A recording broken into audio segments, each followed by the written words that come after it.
smile. I read the news. I'm Kenise Lawson reporting for. It didn't move like I think I moved it. Serious, I think it went back down. Like when I came back over, and my boob's gonna be all up in your video. Ooh. I hope you know I'm putting that in there. Hi, Patience here. Today I am gonna do a little talking video with my friend and roommate, Kenise. You've seen her in all of the videos. We thought we would do a quick video about our experience teaching in Guyana. Do you want to tell us a little bit about yourself? Okay, well, I'm Kenise, like she said. I'm from Jamaica. Wow, Mandeville, Montego Bay, Kingston. Okay, I claim all three. And teaching is not my profession. I'm not a professional teacher. I'm actually a producer. I work on radio. So radio is actually my area of specialty. But here I am teaching. I never thought I would ever teach because I don't have the patience for the classroom. So I salute teachers, yeah. I decided to do TAPIF because I studied French a long time ago. I studied in high school and I did it for 1 year in university. Sadly, nothing from university stuck. So all of what I now know, I remember from high school. Sorry, Mr. Thompson. And lo and behold, here I am teaching English in a French-speaking country. So how's your French now? Has it improved since being here? It has improved. I think I just need the confidence and I need a French man to practice with me. Alright, so all the French men out there, she is looking for you. I should ask you, has it improved? I think my French has improved. No, has my French improved? Oh. That's the question. I think it has. It definitely has, but you just need to like speak more. Yeah, I need to speak more. Yeah. Maybe I'll just say a little bit about myself as well. I am from the US. I'm from the state of New York. I studied international relations and French in college, and then right after graduating, I decided to apply for the TAPIF program, and then I actually picked Guyana, so here I am. I would say it's good to really, because many people come on the program. I'm on the program and my French isn't very good. And I felt as though I was, how would I say, left out, for lack of a better term. When we had the training program, everybody else was fluent and I was there like, so it's like, what's going on? I was like, my name is Kenise and I don't speak French. Yeah. If it is that you are, you studied French a long time ago and you're rusty, it is good to catch up and it's good to practice before you come because you're going to need it. Do they allow people who don't speak French anymore to come on the program? Yeah, it doesn't matter. Well, I'm here, so. Alright, so how and why did you apply for this program, the TAPIF program, and have we enjoyed it?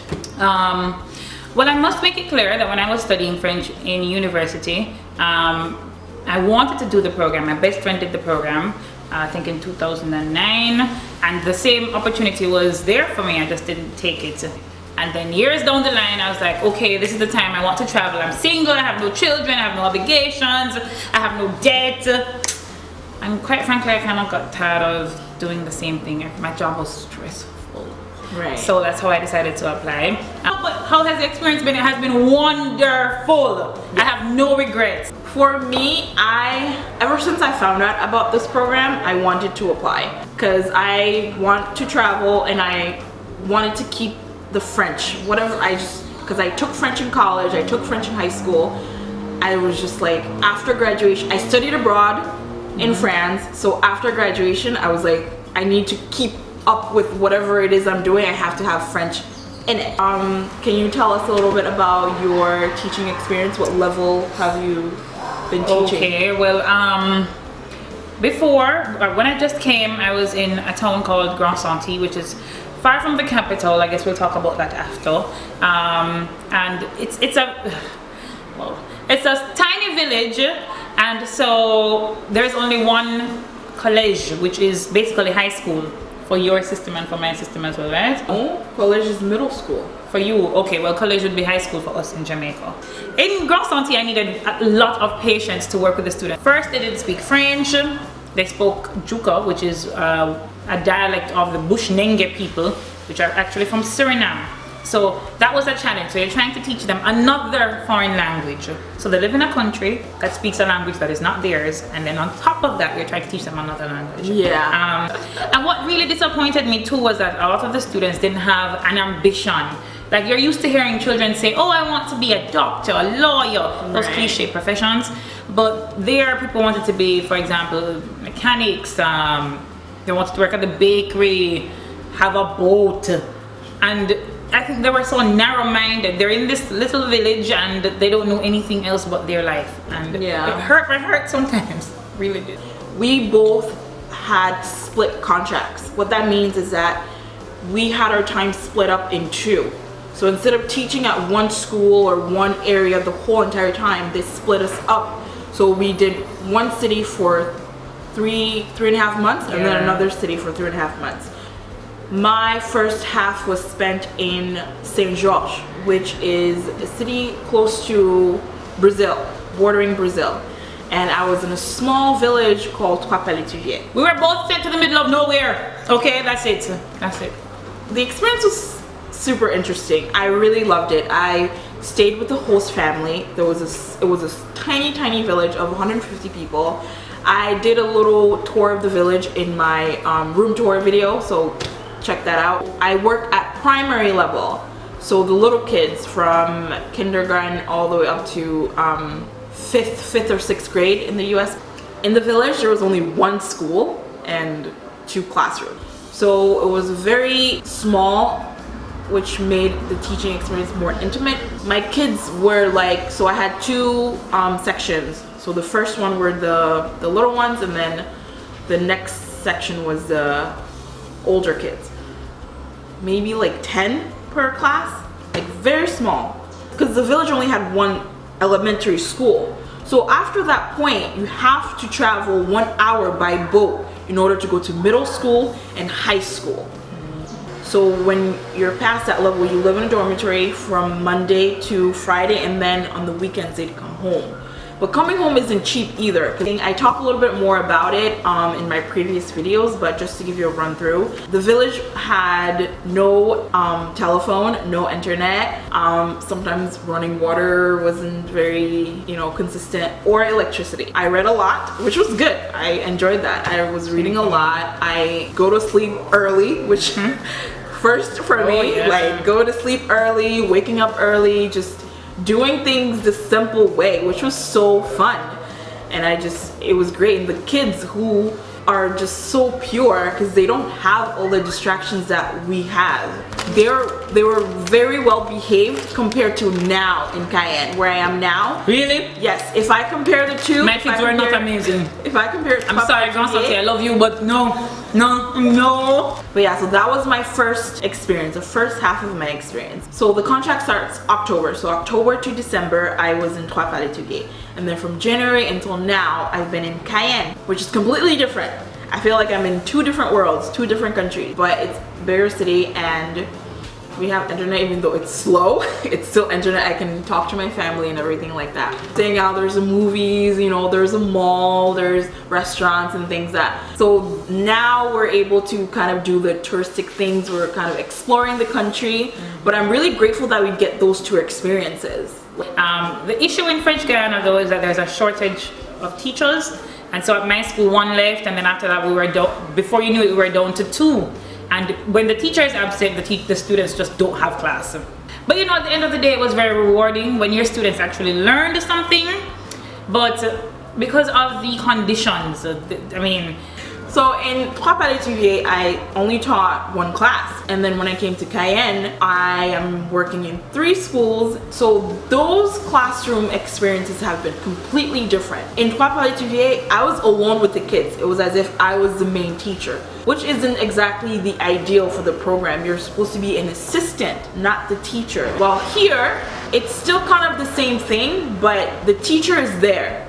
Well, my second leg was obviously Cayenne. I work at 1 school, Lycée Anne-Marie Javoué, a private school, which is very rare in the program because the program is really for public schools. It's a Catholic school. It's very different from the experience in Grand Centre. Now, I also teach collège at this private school. So I teach 6e, I did a stint with 5e, and then I mainly teach the lycée students. But it's very different because my students get homework, they have their little diaries, they take down their homework, they come with their homework the next day. Things like detention exist. Every student has a tablet for my CZM class. Well, no, in Grand Santé they actually had, every class had a laptop. Oh, and that's nice. And a projector, now that I think about it, yeah. So we had to relocate. It's getting dark out, so we're trying to get as much out of this as we can.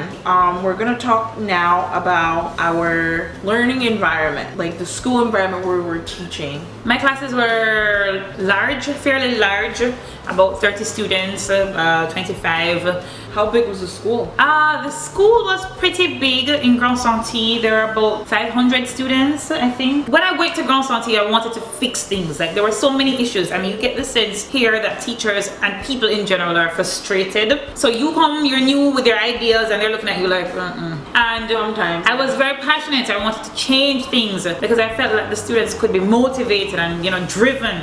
I started an English club in Grand Santé, and I only had 5e students for that club. And then I also taught cinema using my background in media. And every lesson I did with them, I tried to incorporate some Jamaican, or, you know, they do have a love here for Jamaican music, so it was always good to infuse it. Or You hear that everywhere. You hear American music Yeah. and Jamaican music a lot. I work with 3 schools and probably like half a dozen teachers. Most of the time I have no more than 25 kids per class. And they like to talk a lot. They're very talkative, but they participate a lot more. They talk a lot more. Compared to my kids in Trois Palais du Vieux, I had to like drag the words out of them. The classroom experience, so, is pretty good. Discipline here is how disciplined. The teachers definitely do discipline them a little bit more here than in France. I mean, they're not like, they're more strict on them. They expect a lot more from them here, is what I'm trying to say. So like, you have to write neatly, you have to write in different colors. First of all, in Grand Santé, my students took long to write because they could not write. In Cayenne, my students take long to write because they're working out the fancy penmanship, highlighting. Madame, Surline, no, just write. In Grand Santé, no, the children were very rude and there wasn't much that was done about discipline. But in Cayenne, all you have to say is carne, and that is it. The students. Here, a lot of the teachers, if a student is being disruptive, they'll send them outside, like, go take some air, go outside. Or if it's really bad, they go to the directeur, directrice, which is the principal's office.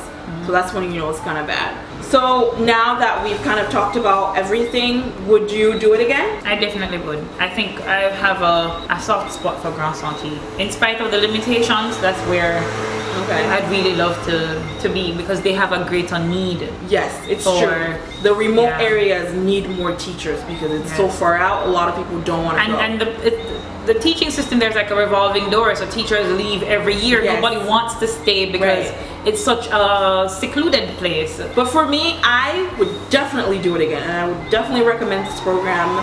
It's really amazing. The experience was one of a kind, especially mine. I think us being in those different environments, really, we learned a lot about the education in different ways that the education system, So you're applying to come back. You can apply to renew your contract. That's an option. So you're doing that. We haven't heard from them. Well, I haven't heard yet. Right. According to them, I should wait, but... So that brings us to the end of the video, finally. So sorry if this is super duper long, and the lighting and everything. We were filming when it was daylight and now it's dark out. So please thumbs up if you like it. If you have any comments, you have any questions, put it in the comments below. If you already did this program, let us know how you thought about the whole thing. I really want to know how everyone's experience was. And you can check out my vlog too, whenever I do edit those videos. Check out her channel. She has a YouTube channel. I'll link it down below. So thank you so much for watching. Please subscribe for more videos, and I'll see you in the next one. Bye.